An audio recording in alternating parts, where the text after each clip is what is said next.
Meus irmãos, hoje é um dia de celebração muito especial, não pela data em si, pelo dia, porque de fato nós não temos um dia específico, dia exato da ressurreição, mas convencionou-se essa data e nós separamos, vamos dizer assim, essa data para celebrar, para relembrar um episódio crucial no cristianismo, que foi a ressurreição de nosso Senhor, de nosso Salvador.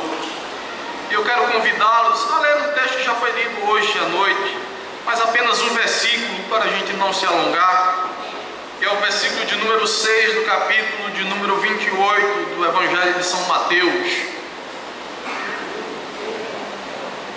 Capítulo 28, versículo de número 6. Hoje eu quero falar sobre a ressurreição de Cristo, não poderia ser diferente.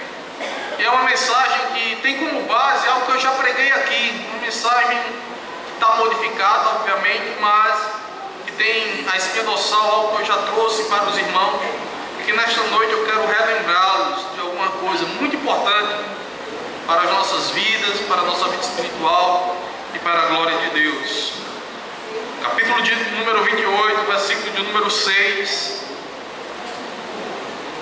diz assim a palavra do Senhor: Ele não está aqui, ressuscitou como tinha dito, vinde ver onde ele jazia. Vamos orar mais uma vez, meus irmãos. Pai bendito, nós bendizemos a Ti. Te rendemos graças, Senhor, porque aprove a Ti, ó Deus, fazer com que a nossa mente, o nosso coração se voltasse para a Tua palavra e nela cresça. Cresça nessa mensagem, Deus, que chegou até nós através de tantas pessoas ao longo da história. Desde o início, daqueles que foram testemunhas oculares deste grande mistério da fé cristã, que é a ressurreição corporal. Como também, ó Deus, através das vidas daqueles que durante séculos triunfaram na fé, propagando o Teu reino e as verdades do alto. Obrigado, Deus, porque o nosso coração se abriu à Tua voz e podemos ouvir, ó Deus, o bradar do Senhor a nos chamar à Tua presença, na esperança bendita do Teu Filho Jesus, que um dia retornará para julgar vivos e mortos. E que nesta noite, Senhor, qual celebramos o Teu santo nome, por cumprir a Tua promessa de que salvaria o Teu povo, de que entregaria o Teu Filho e que Ele ao terceiro dia ressuscitaria. Nós Te bendizemos, nós Te exaltamos e nós Te agradecemos, porque em Ti nós temos vida e vida em abundância. Nós Te oramos com o coração grato, em nome do Senhor Jesus. Amém. Meus irmãos, se nós olharmos para o Evangelho, os relatos finais, a partir do momento em que Jesus é entregue até a crucificação, nos é apresentado algo estarrecedor em relação à fé cristã. Porque quando nós olhamos para o que aconteceu com Cristo, e Paulo vai retratar isso de uma maneira muito clara, dizendo que a morte de Cristo, na verdade, é um escândalo para os judeus, é uma loucura para os gregos, porque como é que vocês podem pregar alguém crucificado, falar de um rei que é crucificado, que é morto? Mas Paulo já fala numa perspectiva já de ressurreição, obviamente. Mas nos episódios do Evangelho, nós vemos um drama muito grande dos discípulos. Os discípulos que andaram com Jesus durante 3 anos, acreditando na sua palavra de ser Ele o Messias, o Salvador. E esses discípulos estavam com Cristo, acompanhando em todo o seu ministério, largando tudo para segui-lo. E este Cristo tinha morrido. Meus irmãos, por mais que Jesus tivesse falado para eles que iria ressuscitar, por mais que Jesus tivesse feito milagres e maravilhas aos olhos deles, a morte de Jesus fez com que eles perdessem totalmente a esperança. Eles achavam que tinha sido o fim. Se os irmãos observarem, os discípulos, os apóstolos, simplesmente abandonaram a Jesus. Deixaram para trás. E estavam já tomando a sua vida de outrora. Porque para eles a esperança tinha findado, tinha acabado. A verdade, meus irmãos, é que quando Jesus ele estava com os seus discípulos e anunciava o reino de Deus, na mente deles, desses discípulos, o reino de Deus seria um reino teocrático terreno. Por mais que Jesus falasse em coisas espirituais, mas eles ainda estavam pensando: não, este é o nosso libertador, vai nos tirar do jugo do Império Romano, vai libertar Israel, e nós teremos um rei teocrático aqui conosco, Jesus irá reinar conosco.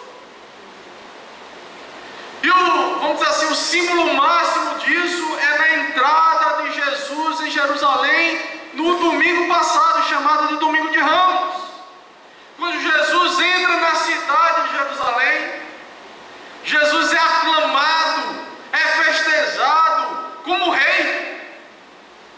Bendito que vem em nome do Senhor. E essa entrada triunfal de nosso Senhor Jesus Cristo em Jerusalém foi muito celebrada por seus discípulos mais íntimos. Mas aquilo foi só um momento, porque tudo desandou.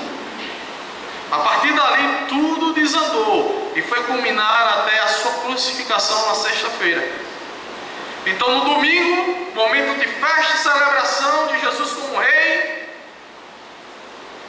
Na quinta ele estava lá celebrando a ceia e já falando de sua morte. E na sexta ele já estava sendo julgado, condenado e morto. Muito rápido, a última semana do Senhor. A morte de Jesus, meus irmãos, abalou todas as esperanças que os discípulos do Senhor tinham depositado naquele suposto Messias. Para eles tinha fracassado tudo. Tudo tinha acabado. Na verdade, antes mesmo da morte, quando Jesus foi aprisionado, ele foi abandonado pelos seus discípulos. Até quando tentaram identificar os discípulos, como no caso de Pedro, ele nega completamente, dizendo: eu não conheço esse. Ora, andou com ele 3 anos. Mas quando sabe, você é um dele. Ele: eu não, eu nem conheço. Pedro negou 3 vezes e os outros fugiram, desapareceram. Meus irmãos, o desalento dos discípulos após a prisão e crucificação de Jesus é registrado nos evangelhos. E o evangelista Lucas, por exemplo, nos informa que os seguidores de Jesus observaram a crucificação à distância. Está lá em Lucas 23, 49. No entanto, a gente vê que nem sequer na hora de sofrimento eles se identificaram com Jesus. Nem na hora da sua maior angústia, do seu maior sofrimento, eles estiveram lá para dar o apoio.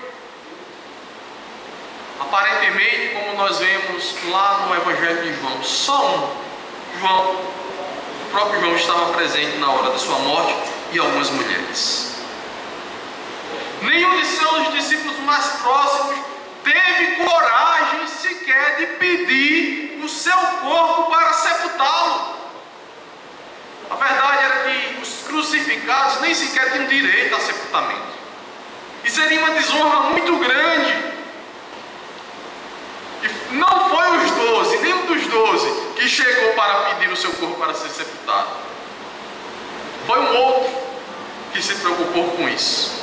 José de Arimateia. Foi lá, tendo influência, era alguém de influência, pediu e foi atendido. Mas os discípulos mais próximos, mais íntimos, estavam longe, tinham perdido a esperança completamente.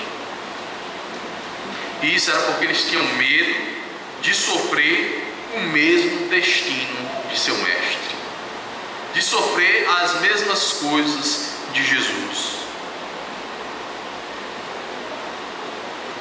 Observe, meus irmãos, que não foram os discípulos, e me refiro aos 12, que descobriram o túmulo vazio, onde nós lemos aqui em Mateus. Nem sequer tentaram lembrar daquilo que Jesus tinha dito para eles, que ressuscitaria ao terceiro dia. Eles tinham fugido. Tudo porque o reino messiânico tinha acabado na cruz e tinha sido enterrado no sepulcro. Acabou. Apesar de Jesus, como eu falei, ter predito diversas vezes sobre a sua morte, a ideia de um Messias que morresse era bastante estranha na mentalidade dos seus apóstolos, dos seus discípulos mais íntimos. Por isso não foi assimilada facilmente. Por isso eles não compreenderam essa mensagem. Agora, meus irmãos, diante deste quadro em que as pessoas estão com medo, desse quadro em que as pessoas vão tomar a sua vida e tudo acabou, desse quadro em que mesmo aquele que disse: olha, Senhor, eu nunca te abandonarei, no caso de Pedro, tinha negado 3 vezes. O que fez esses homens mudarem de ideia? O que foi que fez esses homens tomarem uma posição diferente? O que foi que causou em seus corações a coragem de pregar o Evangelho e de desafiar, inclusive, a morte, de serem sentenciados à morte como eles foram posteriormente, muitos deles, sendo João exilado em Patmos? Um episódio. O episódio exatamente o que nós estamos celebrando hoje: a ressurreição do Senhor. Aqueles homens medrosos, meus irmãos, eles estavam agora pregando sobre o Messias que tinha sido morto, mas que agora tinha ressuscitado. E eles diziam isso porque eles não só ouviram falar que Jesus foi ressuscitado, mas eles viram Jesus ressurreto. Meus irmãos, nós poderíamos até, acreditando em algo, morrer por esta causa. E até como nós acreditamos sem ver, mantemos a nossa fé até o fim. Agora, dificilmente alguém, como nesse caso desses discípulos que já eram medrosos, já estavam com medo, tinham fugido, já tinham deixado tudo para trás, teriam mudado a sua opinião se esse fato não fosse algo tão real e nítido nas suas vidas. Se eles não tivessem presenciado o Jesus ressurreto, o cristianismo simplesmente não existiria. Eles já estavam tomando a sua vida cotidiana. Mas foi ao ver o Jesus ressurreto que eles tomaram uma posição e não mais temeram a morte. E quando foram desafiados, eles começaram a dizer: que não temiam mais os homens, o que os homens poderiam fazer, mas a Deus. Esses homens estavam convictos porque eles viram o Senhor. É por isso que João vai escrever a sua epístola, a sua primeira carta, dizendo: olha aquilo que os nossos olhos viram, que os nossos ouvidos ouviram, que as nossas mãos apalparam. E ele começa a falar do Cristo que viveu entre eles e que vive.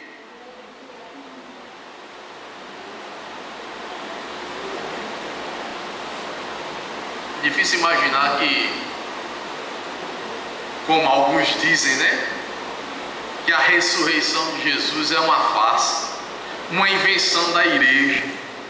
Ora, quem era que iria dar coragem a esses apóstolos a enfrentar isso? Se eles mesmos já eram medrosos, já tinham fugido. Eles só fizeram o que fizeram, meus irmãos, porque eles foram testemunhas oculares. Se os irmãos lerem o Evangelho, vai ver que para eles tudo tinha acabado.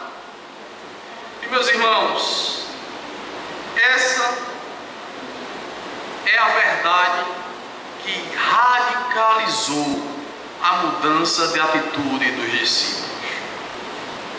A resposta que o Novo Testamento dá da postura diferente dos discípulos após a morte de Jesus, a crucificação de Jesus, de voltarem à ativa, de voltarem a pregar o Evangelho, é porque eles viram a Jesus ressurreto, a Jesus vivo novamente.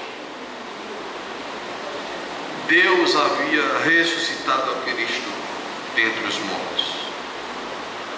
E essa ressurreição de Jesus passou a ser o cerne da mensagem cristã primitiva, a qual justifica a sua crucificação e a esperança do povo de Deus em um Deus vivo. Veja o que diz em um discurso lá em Atos dos Apóstolos, no capítulo de número 2, do versículo 22 ao 36. Israelitas, ouçam estas palavras. Jesus de Nazaré foi aprovado por Deus diante de vocês por meio de milagres, maravilhas e sinais que Deus fez entre vocês por intermédio dele, como vocês mesmos sabem.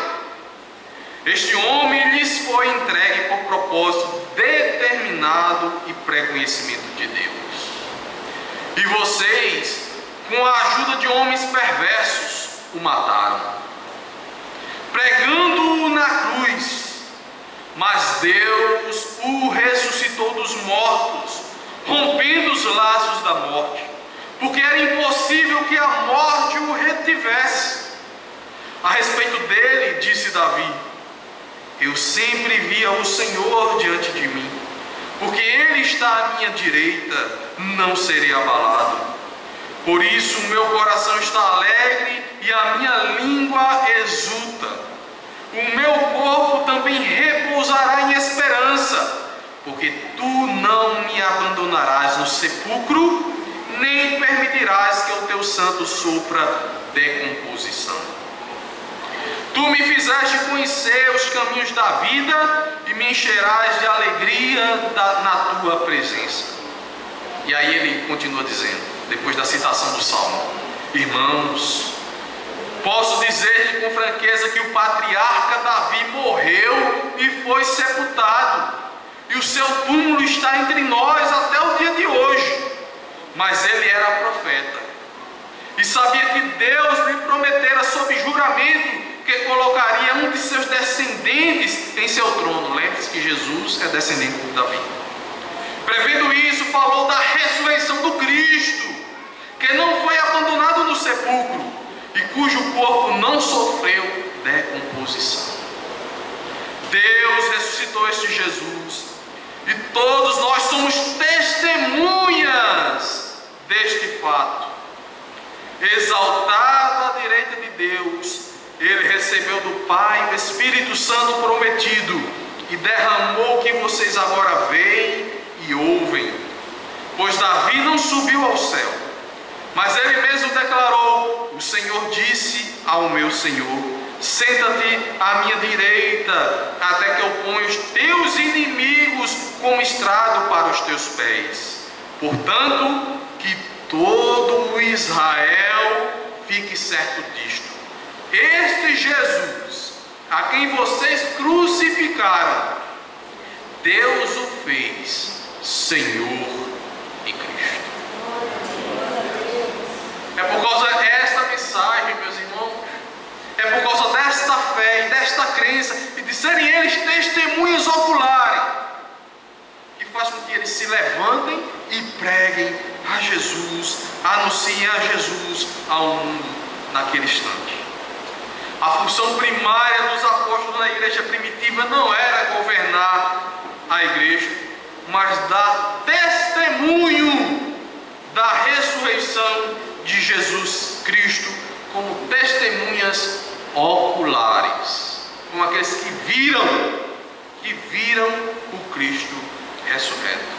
Vejam o que o apóstolo diz no capítulo 4, versículo 33 de Atos: com grande poder os apóstolos continuavam a testemunhar da ressurreição do Senhor Jesus, e grandiosa graça estava sobre eles. Esses homens, todos eles morreram por causa dessa fé. O próprio João morreu exilado na ilha de Patmos, sofrendo a prisão naquele lugar. Vejam que um pré-requisito para ser sucessor de Judas, que traiu Jesus, era ser testemunha ocular, ver a Jesus ressuscitado. Diz em Atos 1, 21 e 22: portanto, é necessário que escolhamos um dos homens que estiveram conosco durante todo o tempo em que o Senhor Jesus viveu entre nós, desde o batismo de João, desde quando Jesus foi batizado lá por João, até o dia em que Jesus foi elevado dentre nós às alturas. Eles viram inclusive Jesus quando Jesus ascendeu ao Pai, quando Jesus subiu. É preciso que um deles seja conosco, testemunha de sua ressurreição. Além da prova que o Espírito Santo aplica em nossos corações, meus irmãos, a maior realidade da ressurreição de Cristo é que esses homens covardes se tornaram homens ousados, porque eles testemunharam algo prodigioso, algo grandioso: o Cristo ressurreto, o Cristo que vive. E eles morreram anunciando esta mensagem. Eles foram presos, sofreram anunciando esta mensagem. E a verdade é que os feitos de Deus no Antigo Testamento, os ensinamentos de Cristo encontrados nos Evangelhos e a sua morte seria vã para a fé cristã se o evento da ressurreição não houvesse ocorrido. Vemos isso numa declaração ousada do apóstolo Paulo, escrevendo aos Coríntios, que ele diz: e se Cristo não ressuscitou, é inútil a nossa pregação, como também é inútil a fé que vocês têm. Então, o evento da ressurreição é primordial para a nossa fé. Não há cristianismo sem o evento da ressurreição. E ser cristão é, acima de tudo, crer que Jesus ressuscitou dentre os mortos. Eu digo isso porque talvez alguns tenham perdido essa esperança, acreditando apenas num Cristo sábio, sensato, que tem bons ensinamentos, mas que simplesmente foi um homem que morreu. Já havia esse tipo de crença lá no passado. Alguns irmãos dentro da igreja de Corinto, por exemplo, não acreditavam na ressurreição dos mortos, nem que Cristo ressuscitou, e nem que nós iríamos ressuscitar um dia, porque a argumentação apostólica, meus irmãos, não só tem a ver com a ressurreição de Jesus, mas com a ressurreição de Jesus e com a nossa. E Paulo diz, nesse texto que lemos de Coríntios, exatamente isso. Olha, se alguns de vocês, como parece aí dizer, vivem afirmando que não há ressurreição de mortos, então, a minha pregação é vã e a fé de vocês também é inútil. Porque só faz sentido a minha pregação, e aí eu estou me colocando como Paulo, a minha pregação porque Cristo ressuscitou. Porque senão não adiantaria estar anunciando o Evangelho a vocês. Essa era a mensagem de Paulo à igreja de Corinto. É por isso que eu digo aqui, ser cristão é acima de tudo crer que Jesus ressuscitou dentre os mortos. É primordial. O evento da ressurreição nos leva, meus irmãos, a pelo menos 3 realidades que irão se concretizar ou concretizar-se. E quais são essas realidades? A primeira delas é exatamente isso. A ressurreição de Jesus destruiu o poder da morte. Eu vou repetir. A ressurreição de Jesus destruiu o poder da morte. Jesus venceu a morte. Tem um livrozinho de John Owen, né? Um pastor congregacional, que diz: a morte da morte na morte de Cristo. A morte de Cristo tirou todo o poder da morte quando ele ressuscitou. E nós precisamos entender que Jesus venceu a morte. E ele é as primícias dos que dormem. Ele é o primeiro dos que morreram e ressuscitou em corpo glorificado.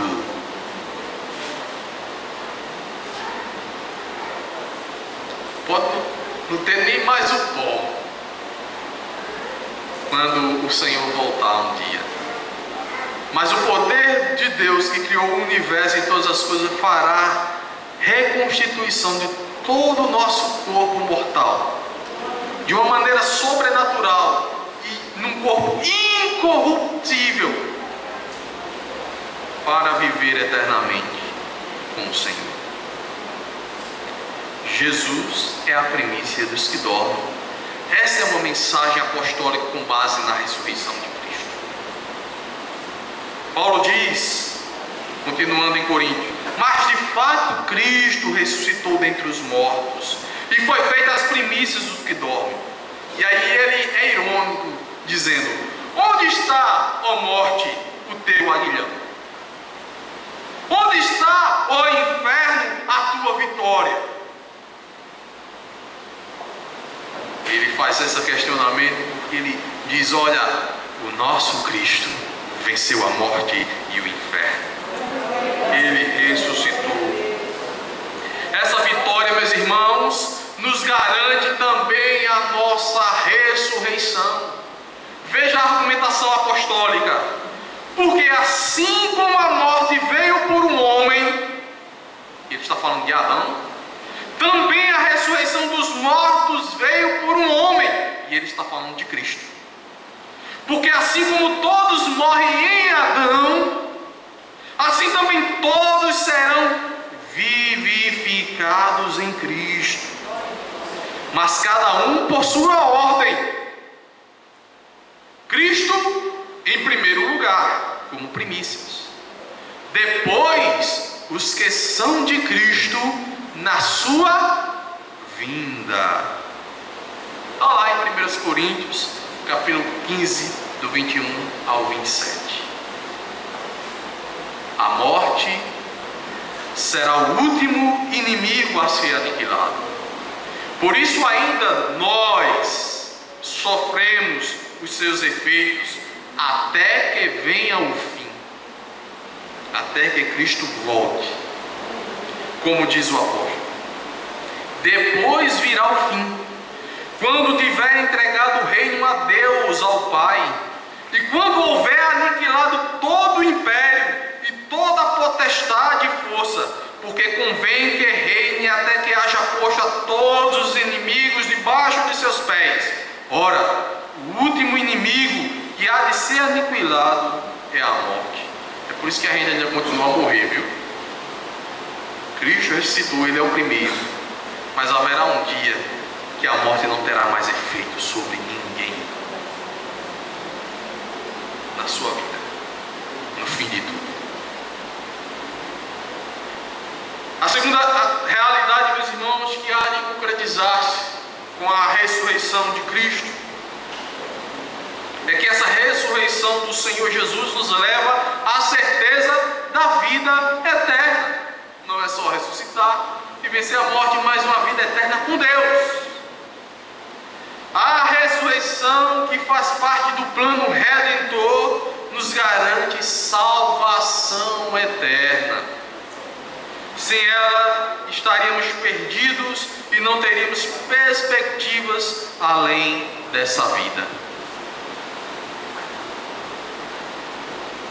Na época de Cristo já havia uma disputa teológica entre os saduceus e os fariseus. Uns acreditavam na ressurreição do corpo, outros não acreditavam nada, que a vida abençoada por Deus só era aqui e agora, e quando morresse era o fim e acabou. Mas a fé cristã nos leva para além deste mundo. Ele aguarda um novo mundo, um mundo restaurado, um mundo transformado, como está lá em Apocalipse, lá no finalzinho do livro de Apocalipse. Então, meus irmãos, essa ressurreição do Senhor Jesus, ela nos traz a certeza da vida eterna. E muitas vezes, meus queridos irmãos, nós nos encontramos desesperançados, cada um com suas lutas e dissabores. Mas eu quero lembrar a você que ainda há esperança de vida plena para todos nós. E essa vida plena é em Cristo. E essa vida plena está nos garantida pela sua ressurreição e pela ressurreição que haverá dos nossos corpos. É uma vida sem sofrimento.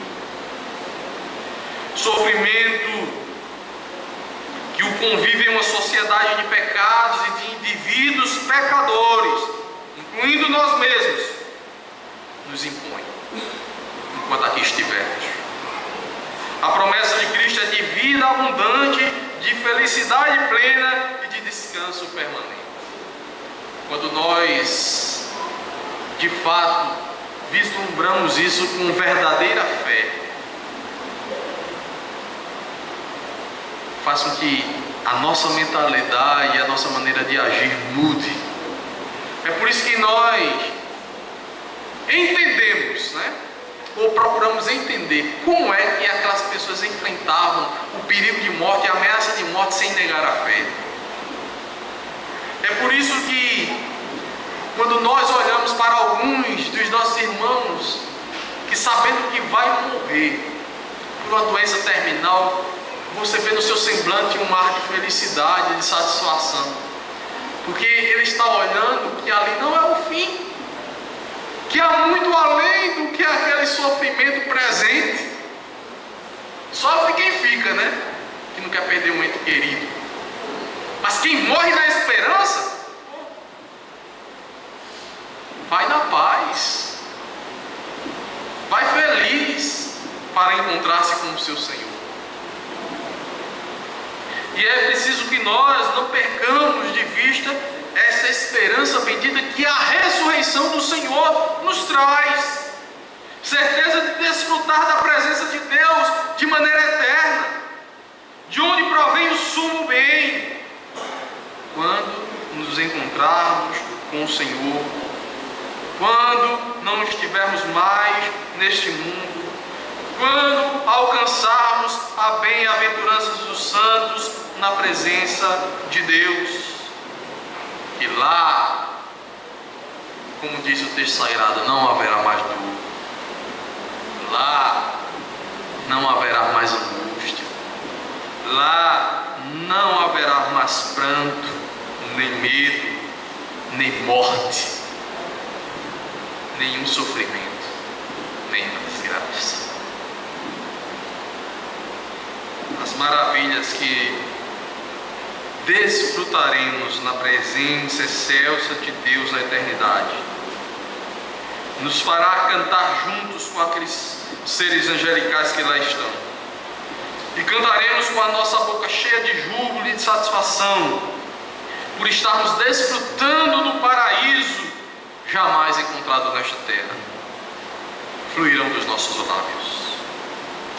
E aqui eu cito um cântico de um texto bíblico: digno é o Cordeiro que foi morto de receber poder, riqueza, sabedoria, força, honra, glória e louvor.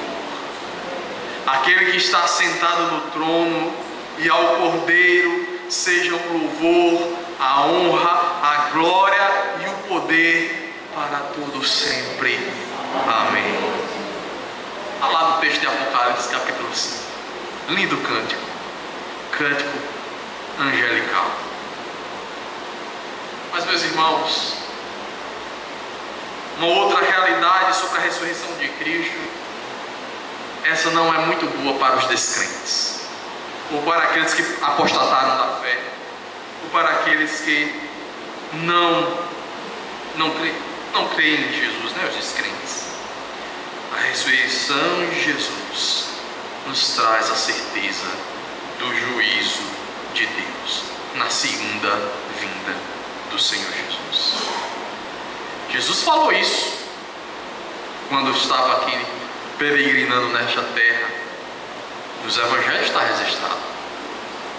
Jesus falou do juízo. Jesus falou de que haveria de julgar e de que voltaria para julgar vivos e mortos. O evento da ressurreição confirmou a verdade da mensagem de Jesus Cristo. Inclusive essas escatológicas que falam da sua segunda vinda em juízo para aqueles que o rejeitaram. O fato certo é que todo joelho se dobrará diante do Rei dos Reis e Senhor dos Senhores. Paulo, escrevendo aos Filipenses, relata isso, dizendo: por isso também Deus o exaltou soberanamente e lhe deu um nome que é sobre todo nome, para que ao nome de Jesus se dobre todos os joelhos que estão nos céus e na terra e debaixo da terra, e toda língua confesse que Jesus Cristo é o Senhor, para a glória de Deus Pai. Toda a língua o confessará, mas não para a salvação. Não para a salvação, mas por temor e impotência diante dele. Esse será o dia da grande e terrível ira do Cordeiro. Está registrado isso. O dia terrível da ira de Deus, da ira do Cordeiro. Aqueles que se esqueceram de Deus, aqueles que rejeitaram o seu Cristo, viverão um momento terrível na sua segunda vinda em juízo. Porque ali, meus irmãos, no momento do grande juízo, trono branco, né? E o grande juízo do Senhor, ali estará sendo derramado sobre eles a justa e santa ira de Deus. Diz o texto sagrado que eles buscarão a morte, mas ela não será a solução, pois a morte não é mais o fim. A angústia, o pavor, a desesperança, o medo, a dor tomarão conta daqueles que um dia se esqueceram de Deus, que um dia blasfemaram de Deus, que um dia riram de Deus. É por isso que lá no Salmo já diz: o Senhor ri deles. Ri de quem? Dos incrédulos, daqueles que dizem: não há Deus, Deus não existe. E diz o texto sagrado que Deus zomba daqueles que desprezam a Ele, porque um dia Ele determinou julgar os homens, vivos e mortos. A verdade, meus irmãos, é que suas maiores angústias, suas maiores dores, seus maiores medos e suas maiores desesperanças não se compararão àquele que será o seu maior pavor, o seu maior medo, a sua maior dor, a sua maior angústia, um tormento sem fim. E ainda vivos aqui, quando nós sofremos, e muitas pessoas sofrem tanto que algumas delas dizem: eu quero acabar com o meu sofrimento, e vai e se mata, porque não aguentam mais sofrer, não aguentam mais esse mundo. Ou quando estamos sofrendo, a gente diz: não, mas dias melhores virão, isso vai passar.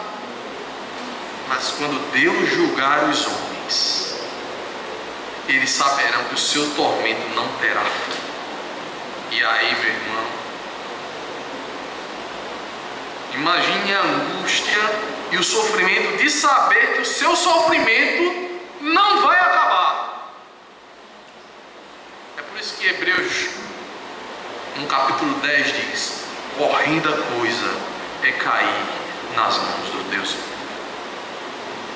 Em Apocalipse, nós encontramos uma imagem do desespero nas palavras que os homens perdidos gritam. Eles gritam assim: caia sobre nós essas pedras, escondam-nos da face do Cordeiro, pois Ele mesmo é o que pisa o lagar do vinho do furor da ira de Deus Todo-Poderoso. Meus irmãos, o momento é descrito de uma imagem tão terrível que os homens olham e dizem: caiam sobre nós as pedras e nos esmaguem. Essa é a situação desenhada, porque o Cristo que ressuscitou é o Cristo que julgará o mundo, que julgará aqueles que um dia o condenaram, que julgará os seus blasfemadores, que julgará os impiedosos nessa terra. Esses homens sofrerão algo indizível e impensável. No julgamento final, meus irmãos, o inferno será a manifestação plena da ira do Cordeiro Santo. E aqui eu quero concluir dizendo que a ressurreição de Jesus, ela traz a certeza da ressurreição dos mortos, e ela coloca diante dos homens dois caminhos: o caminho de salvação eterna em Deus através de Cristo, ou o caminho do juízo de Deus também em Cristo. Ele é o Senhor, Ele é o Senhor que irá julgar e salvar. Está em suas mãos salvar e condenar. E os homens, todos nós, só temos esses dois caminhos. Não há meio termo: é salvação ou perdição. E o texto sagrado diz: quem crê será salvo, mas quem não crê já está condenado. Então, diante dessas verdades, meus irmãos, só há uma escolha sensata a fazer. Uma escolha, uma decisão que nos levará e nos preservará a verdadeira felicidade e nos livrará do sofrimento, que é Cristo. Não abandonar a fé, não perder a fé, não deixar que o mundo sufoque a esperança vindoura. Todos nós, você e eu, precisamos desesperadamente de Jesus Cristo. Jesus, meus irmãos, não só aliviará a sua dor neste mundo, mas dará um reino eterno sem dor alguma. E portanto, nesta noite, eu faço lembrar a voz suave do Senhor que diz: venha a mim todos os que estão cansados e sobrecarregados, eu lhes darei descanso. Tomem sobre vós o meu jugo e aprendam de mim, pois sou manso e humilde de coração, e vocês encontrarão descanso para as vossas almas. Com fé no Cristo que ressuscitou dentre os mortos, você terá a certeza que no fim de tudo fará parte do grande coral relatado em Apocalipse, que cantavam o cântico de Moisés, servo de Deus, e o cântico do Cordeiro, dizendo: grandes e maravilhosas são as tuas obras, Senhor Deus Todo-Poderoso. Justo e verdadeiro são os teus caminhos, ó Rei das Nações. Quem te não temerá, ó Senhor, e não glorificará o teu nome? Porque só tu és santo. Por isso todas as nações virão e se prostrarão diante de ti, porque os teus juízos foram manifestados. Nós já cantamos esse cântico, né? Tem um cântico aqui: ó Rei das Nações, quem não temerá? Nós conhecemos muito bem esse cântico aqui. Seu nome. E hoje, meus irmãos, é o momento de nos prostrarmos diante do Senhor em celebração e adorarmos o Senhor pela sua ressurreição, porque nele nós temos vida. O Senhor vive para sempre e nós viveremos para sempre com o Senhor. Aleluia! Jesus ressuscitou. Que Deus nos abençoe.